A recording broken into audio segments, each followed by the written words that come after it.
ഭർത്താവിന്റെ ഫോണിൽ മറ്റൊരു സ്ത്രീയുടെ ചാറ്റ് കണ്ടു. ഭാര്യയ്ക്കത് മറക്കാൻ പറ്റുന്നില്ല. ഇതൊന്നും മറക്കാൻ എന്താ ചെയ്യുക? കൗൺസിലിംഗ് സമയത്ത് ഭാര്യ ഭർത്താക്കന്മാർ ഇത് പറഞ്ഞിട്ടായിരുന്നു സമീപിച്ചിട്ടുണ്ടായിരുന്നത്.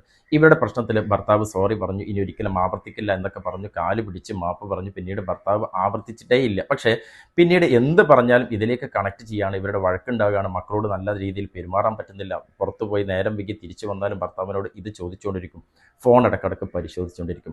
നമ്മളൊരാളെ ക്ഷമാപണം നടത്തുകയും ഇനി ഒരിക്കലും ആവർത്തിക്കില്ല എന്ന് ഉറപ്പ് കിട്ടുകയും ചെയ്യുന്ന മുറക്ക് വീണ്ടും വീണ്ടും നമ്മൾ അത് തന്നെ സംസാരിച്ചുകൊണ്ടിരിക്കുമ്പോൾ നമ്മുടെ ബോധ മനസ്സ് ഇങ്ങനെ ആവർത്തിച്ച് പറയുമ്പോൾ ബോധമില്ലാത്ത ഉപബോധ മനസ്സ് ഇത് വീണ്ടും വീണ്ടും സ്വീകരിച്ചുകൊണ്ടിരിക്കുകയാണ്. എന്ന് വെച്ചാൽ ആ സംഭവം അവിടെ നിന്ന് പോയിട്ടില്ല എന്ന രീതിയിൽ അത് വിശ്വസിച്ചുകൊണ്ടേയിരിക്കും. അതുകൊണ്ട് ഒരു ഭാഗത്തു നിന്ന് ഇത്തരത്തിലുള്ള ഒരു ക്ഷമാപണങ്ങളും നമ്മൾ ഉറപ്പിച്ച തരത്തിൽ പിന്നീട് അതിലേക്ക് പോകുന്നില്ല എന്ന് ഉറപ്പ് നമുക്ക് കിട്ടുകയാണെങ്കിൽ പിന്നീട് നമ്മൾ ആവർത്തിക്കാതിരിക്കുക.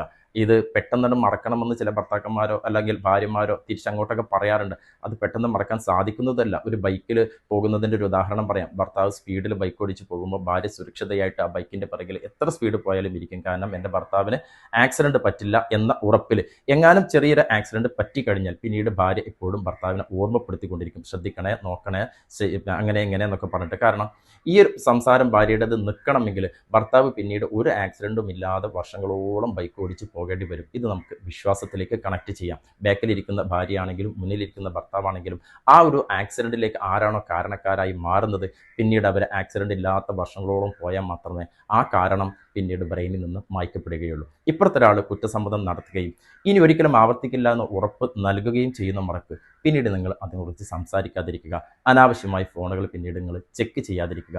ജീവിതത്തിലെ ചെറിയ ആക്സിഡൻറ്റുകളെ വലുതാക്കാൻ മാത്രമേ അത് കാരണമാകും. വീണ്ടും വീണ്ടും കരുതി കൂട്ടി അത് ആവർത്തിച്ചു കൊണ്ടിരിക്കുകയാണെങ്കിൽ നിങ്ങൾക്ക് തീരുമാനിക്കാം എന്താണ് ചെയ്യേണ്ടത് എന്ന്.